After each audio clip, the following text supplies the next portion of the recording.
किसान भाइयों सुप्रभात। आपके साथ मैं हूं रुमाना अलवी। देश के सबसे पसंदीदा कृषि कार्यक्रम अन्नदाता में आप सभी दर्शकों का स्वागत करती हूं। अपने प्रदेश में गन्ना की कटाई इस समय चल रही है, जिसकी कटाई करने के बाद हमारे किसान पेड़ी फसल लेते हैं और गन्ने की पेड़ी फसल से अधिक उपज लेने के लिए कुछ जरूरी कार्यों को करना आवश्यक है। इसके लिए अगर आप भी गन्ना की पेड़ी फसल रखना चाहते हैं तो अधिक उत्पादन के लिए किन किन तकनीकी बातों का ध्यान रखना है, जानते हैं एक वरिष्ठ वैज्ञानिक से।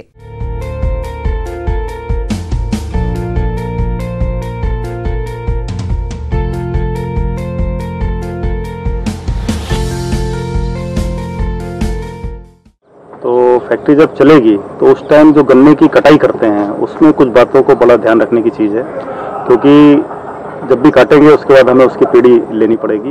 जैसे ऑटम प्लांट जो पिछले साल बोया था उसको जब काटेंगे हम तो उसकी एक पेड़ी बनानी है। दूसरा जो रैटून काटेंगे, जो पहली पेड़ी है, प्रथम पेड़ी, उसको जब काटेंगे तो सेकंड रैटून हमें लेना है।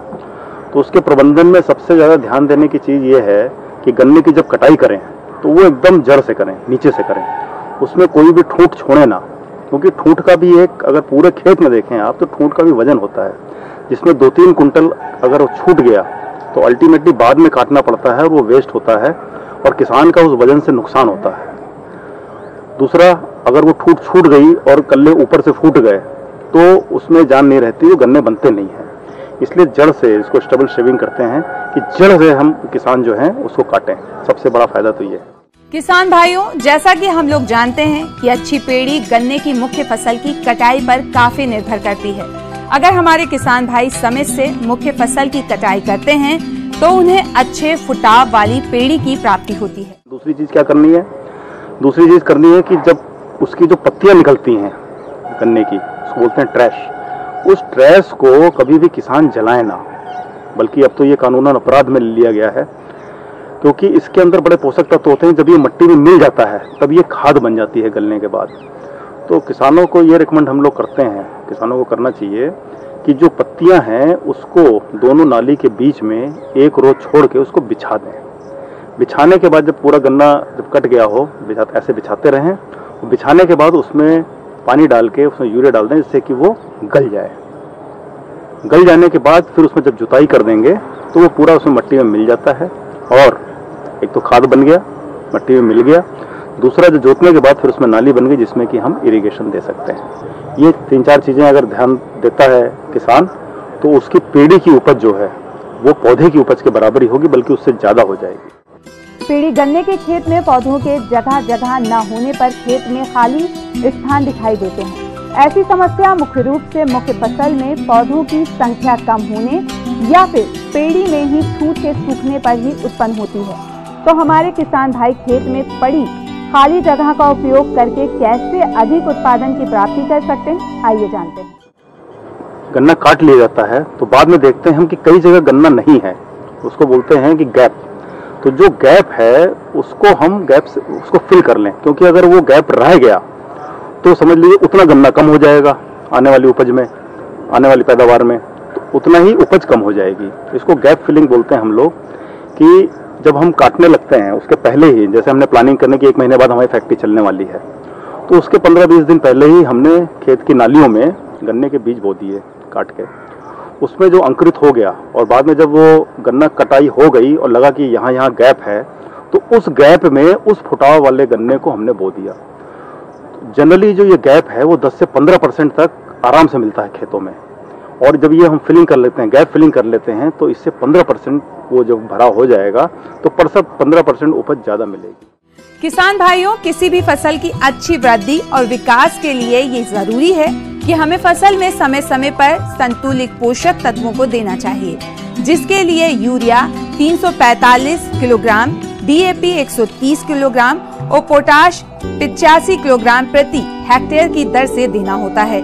इन उर्वरकों में से लगभग 135 किलोग्राम यूरिया और DAP पोटाश की पूरी मात्रा पहली गुड़ाई के समय दें। शेष लगभग 198 किलोग्राम यूरिया बरसात से पहले 2 से 3 बार में प्रयोग करें। किसान भाइयों, उर्वरकों की ये मात्रा मृदा परीक्षण के आधार पर घटाई या बढ़ाई जा सकती है। ये 5 पॉइंट जो हैं वो किसान अगर ध्यान दे तो उसकी पेड़ी की उपज पौधे की उपज से भी ज्यादा हो सकती है। दुधारू पशुओं को कृषिगत अर्थव्यवस्था की रीढ़ कहा जाता है, क्योंकि प्रदेश के ज्यादातर कृषक खेती के साथ दुधारू पशुओं का भी पालन करते हैं एवं प्रदेश के बेरोजगार युवक भी इस सह व्यवसाय को अपनाकर अच्छा लाभ कमा रहे हैं। किंतु किसी भी सह व्यवसाय को अपना लेने मात्र से ही उससे अच्छे उत्पादन की कामना नहीं की जा सकती, क्योंकि जो भी हम पशु पालते हैं उसके उत्तम स्वास्थ्य प्रबंधन हेतु उसे संतुलित आहार देना आवश्यक होता है। तो आप इस व्यवसाय को सफल बनाने हेतु दुधारू पशुओं का आहार प्रबंधन किस तरह से करें, इस बारे में उचित सुझाव दे रहे हैं बिरसा कृषि विश्वविद्यालय के पशु वैज्ञानिक डॉक्टर RN सिंह।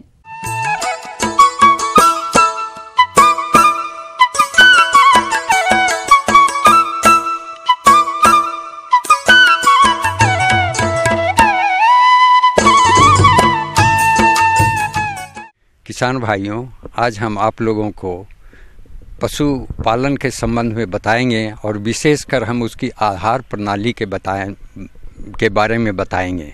ऐसा है कि आप जो पशु रखते हैं और उससे दूध उत्पादन लेते हैं तो उसमें जो खर्च आता है उसका 70 से 80% खर्च उसके आहार पर ही जाता है।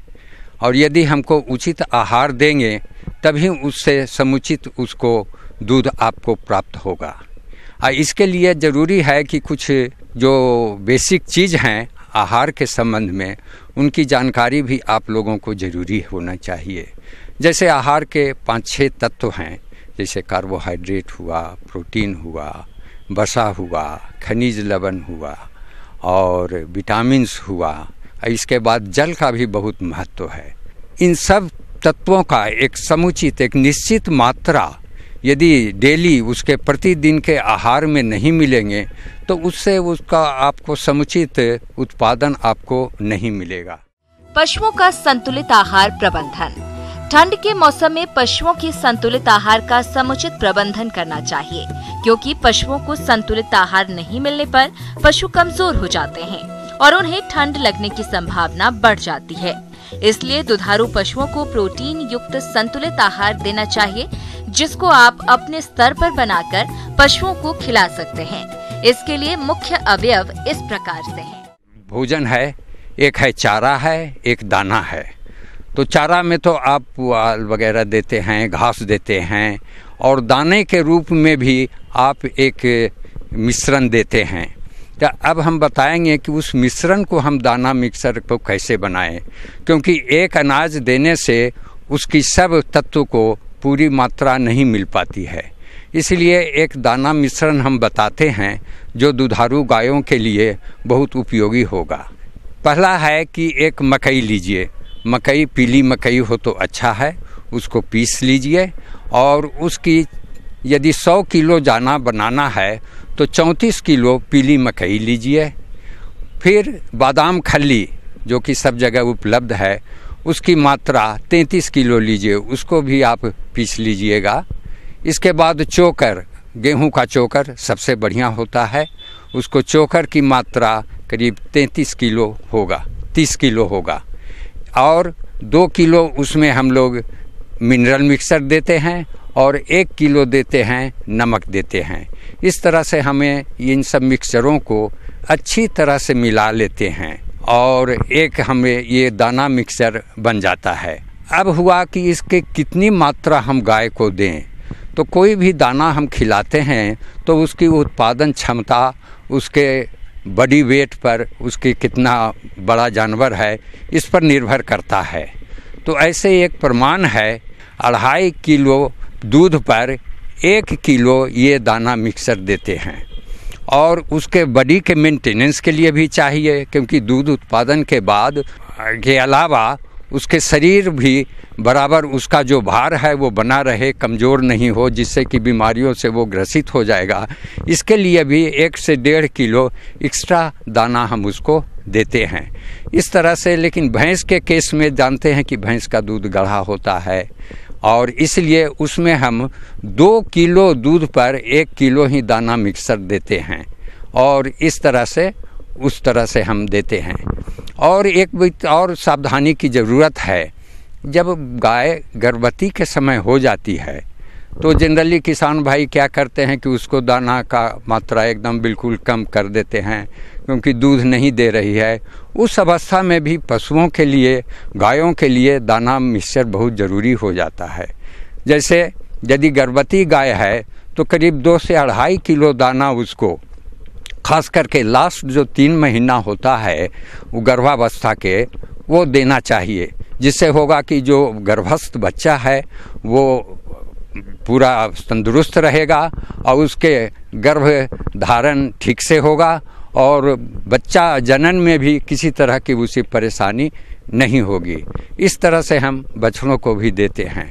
उसके बाद जब गाय बच्चा दे देती है तो उसके बाद भी उसको बच्चे का खान पान पर भी हमें शुरू से ही विशेष ध्यान देना पड़ता है। बछड़े को करीब उसके वजन के 10% के हिसाब से फेनुस दूध देते हैं। फेनुस दूध बहुत ज़रूरी है, जो पहला दूध निकलता है वो देना बहुत जानवरों को बहुत ज़रूरी है, क्योंकि इसमें बहुत तरह के पौष्टिक आहार हैं। एक तो बहुत पौष्टिक है, साधारण दूध से 4-5 गुना उसमें ज़्यादा पौष्टिकता है। ये बच्चों को बछड़ों को ये सुरक्षा प्रदान करता है बीमारियों से। और तीसरा है जो पेट की सफाई ये करता है। इस तरह से जो पहला जो जिसको फेनुस कहते हैं या खिरसा दूध कहते हैं वो बछड़ों को देना बहुत ज़रूरी है। इन सब बातों पर यदि आप ध्यान देते रहेंगे तो आप अपने पशुओं से अधिक लाभ ले सकते हैं, अधिक से अधिक दूध उत्पादन ले सकते हैं। समय पर वो गर्भधारण करेगी, समय पर बछड़े का जनन होगा और आपको विशेष लाभ मिलेगा।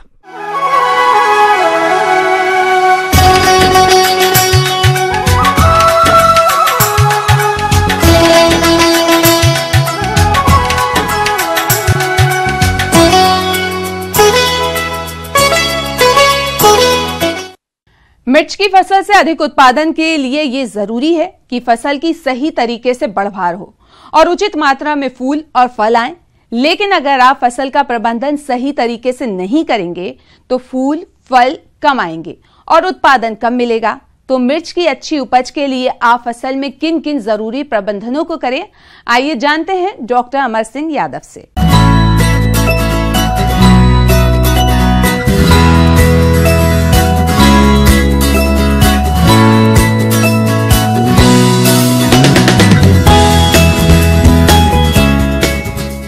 किसान भाइयों, हमारे देश में, हमारे प्रदेश में मिर्च की खेती बड़े पैमाने पर होती है। मसाले के रूप में इसको जो है पूरे देश में, पूरे विश्व में प्रयोग किया जाता है। किसान भाइयों, मिर्च की खेती में जो है हमारी इसमें फसल खेत में खड़ी हुई है।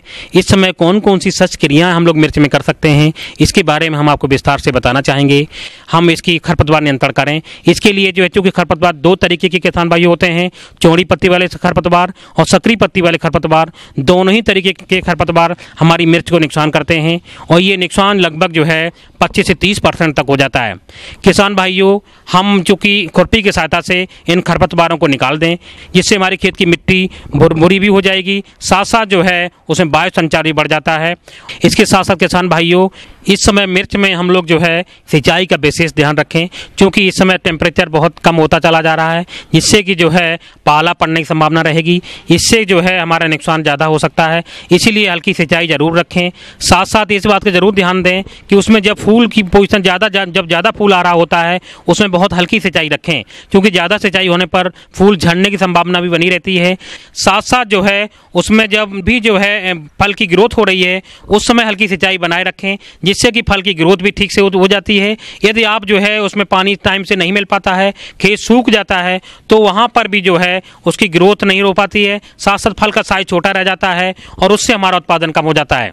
किसान भाइयों, चूँकि मिर्च में हम लोग जो है 200 से 250 कुंटल सड़ी गोबर की खाद, इसके अलावा 90 किलोग्राम नत्रजन, 60 किलोग्राम फास्फोरस और 60 किलोग्राम पोटास प्रति हेक्टेयर किसान भाइयों हम देते हैं। इसमें चूँकि हम लोग जो है गोबर की खाद और नत्रजन के 3/4 भाग और फास्फोरस पोटास की पूरी मात्रा हम खेत की तैयारी करते समय प्रयोग कर लेते हैं। शेष जो नत्रजन मेरा बच जाता है उसको हम खड़ी फसल में प्रयोग करते हैं।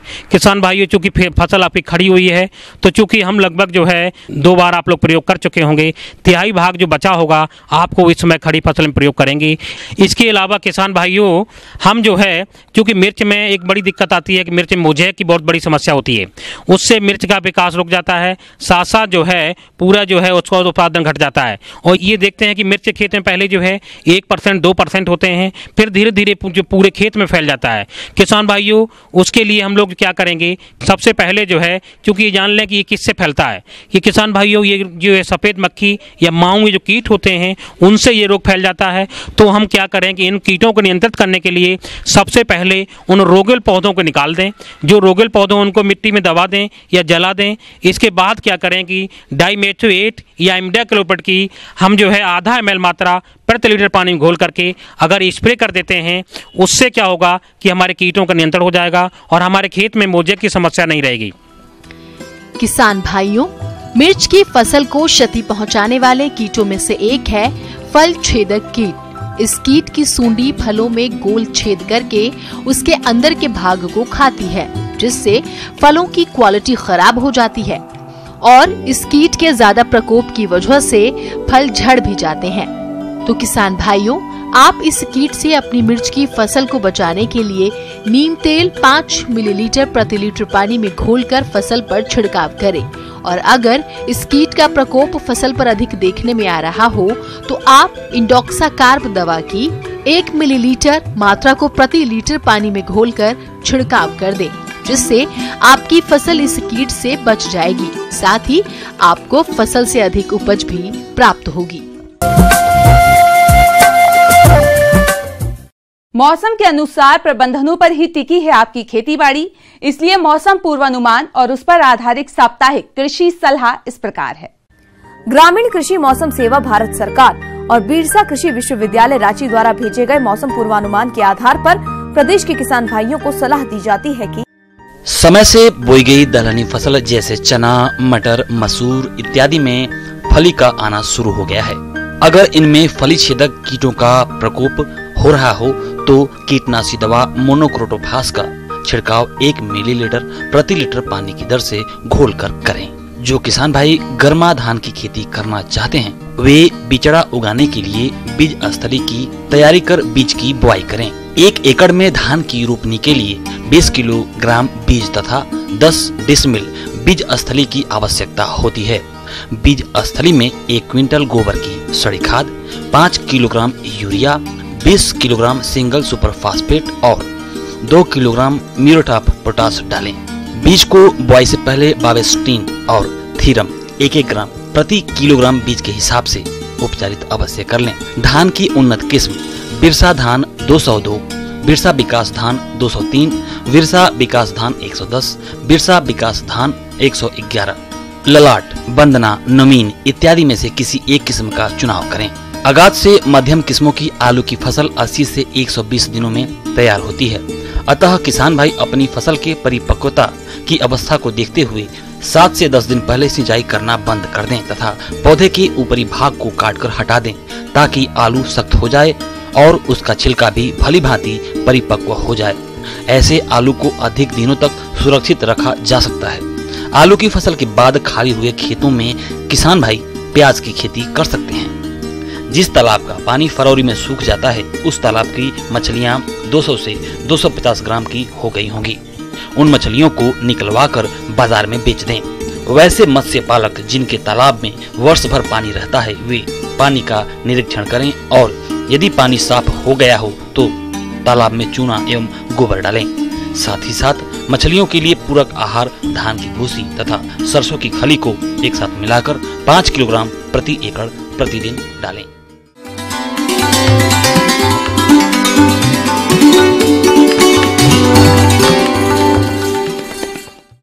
जॉन डियर अन्नदाता हेल्पलाइन निशुल्क फोन संपर्क सेवा के माध्यम से आपके द्वारा पूछे गए प्रश्नों में से 1 या 2 महत्वपूर्ण प्रश्नों को हम अपने कार्यक्रम में शामिल करते हैं। इसी के तहत आज का चयनित प्रश्न और उसका जवाब इस प्रकार है। आज की अन्नदाता हेल्पलाइन में हमने जिस प्रश्न को शामिल किया है उसे पूछा है गांव बलसकरा, जिला रांची के कुंवर सेन कुमार ने। आपने बैंगन की फसल में लगने वाले कीटों की रोकथाम के बारे में जानकारी चाहिए है, तो इसके लिए देखिए कार्यक्रम का यह अंश। जहाँ तक बैंगन की फसल का आपने प्रश्न पूछा, हमारी जो बैंगन की फसल है उसमें कीड़े लगते हैं और हमारे को बैंगन का उत्पाद अच्छी तरह से नहीं मिल पाता है। सबसे पहले जो मुख्य कीड़ा है बैंगन का वो होता है सूट एंड फ्रूट बोरर, तना और फल छेदक, जिसमें सबसे ज्यादा नुकसान होता है। प्रदेश के बहुत से किसान भाई वर्ष भर लाभ कमाने के लिए बैंगन की खेती करते हैं और ये भी देखने में आता है कि इस फसल में तना और फल छेदक कीट का प्रकोप अधिक होता है। तो सबसे पहले जानते हैं कि इस कीट की पहचान और क्षतिकारक अवस्था के बारे में, जो कि इस प्रकार से है। तना छेदक वो कीट होता है, एक गुलाबी रंग की या क्रीम कलर की जो एक लट होती है, वो जब आपका बैंगन का पौधा जब आप पौधरोपण करते हैं उसके 20 से 25 दिन बाद आपके खेत में उत्पन्न होता है। वो कीड़ा है जो सबसे पहले जो बैंगन का तना होता है उस तने के ऊपर से काट के खा जाता है, उसके अंदर तने में घुस जाता है, उससे बैंगन का पौधा वहीं सूख कर खत्म हो जाता है। उसी के बाद में ये कीड़ा है जो आगे जाके जो बैंगन का फल होता है उस फल में घुस जाता है और उस फल को खा के और उसको भी खत्म कर देता, काढ़ा कर देता है। काढ़ा करने से फल मार्केटेबल नहीं होता, बाजार में बिकता नहीं है। इस कीड़े की रोकथाम के लिए फ्लूबेंडामाइड 22.9 EC नाम की दवा आती है। इस दवा का आधा से 1 ml 1 लीटर पानी में मिला के स्प्रे करें, या ये नहीं मिले तो कोराजन नाम की एक दवा आती है। ये कोराजन है वो आधा यानी 1 हेक्टर में 40 से 42 मिलीलीटर दवा को 500 लीटर पानी में मिला के पूरे 1 हेक्टर में छिड़काव करें, ताकि आपकी बैंगन की फसल में जो तना और फल छेदक कीट लगता है उससे नुकसान नहीं हो। इसके अलावा बैंगन पे व्हाइट फ्लाई और एफिड और जैसिड्स का भी नुकसान होता है। सफेद मक्खी की, जैसिड की और एफिड जो बैंगन की फसल को पत्तियों का रस चूस के नुकसान करते हैं, इनके बचाव के लिए इमिडाक्लोप्रिड नाम की 17.8 SL दवा आती है। इस दवा का आधा मिलीलीटर 1 लीटर पानी में मिला के स्प्रे करें। रासायनिक दवाओं का प्रयोग करने से पहले तैयार फलों की तोड़ाई कर लें, इसके बाद दवाओं का छिड़काव करें। फसल में दवा के छिड़काव के कम से कम 8-10 दिन तक फलों की तोड़ाई न करें, क्योंकि इन फलों में भी रासायनिक दवाओं का कुछ न कुछ अंश रह जाता है, जो मानव स्वास्थ्य को नुकसान पहुंचाता है। ये तो रासायनिक तरीकों से उपचार है बैंगन की फसल का, पर मैं आपको यहाँ सलाह दूंगा। इसके लिए जो मैंने आपको कीड़े बताए, तना और फल छेदक बैंगन में लगता है या जैसिड एफिड लगता है, इसकी सबसे प्रथम रोकथाम के लिए आप जो तना और फल छेदक का एफिड है उसके लिए लाइट ट्रैप लगा दें, ताकि वो सारे उसके मोथ हैं वो लाइट पे आ जाएंगे, और लाइट पे आने से नीचे एक पानी के बड़े उसमें पात्र में पानी भर दें, वो लाइट के पास में भिन भिना के उसमें गिर जाएंगे। थोड़ा सा उसमें केरोसिन डाल दें तो वो वहाँ मोथ उसका वहीं खत्म हो जाएगा। यदि फिर भी आपके तना और फल छेदक बैंगन की फसल में लगते हैं तो उसके लिए आप जो है नीम सीड कर्नेल जो होता है, जो आम की जो बिनोला होता है, उसको कूट के पीस के उसका तेल निकालें, या उसको सादा उसको उबाल के और उसका रस छान लें, बैंगन की फसल पे छिड़काव करें, ताकि जो तना और फल छेदक है बैंगन का उस पर नुकसान नहीं हो। और हमारा ऑर्गेनिक उत्पाद का जो कंसेप्ट है भारत सरकार का, वो भी पूरा हो जाएगा और हमारे उपभोक्ताओं को उससे बहुत निजात मिलेगी, ताकि उनको जहरीला खाना नहीं मिले। अब समय हो रहा है आपसे विदा लेने का, तो हमारी अन्नदाता टीम को दीजिए इजाजत। कल फिर इसी समय आपसे मुलाकात होगी कृषि संबंधित कुछ और महत्वपूर्ण जानकारियों के साथ। नमस्कार।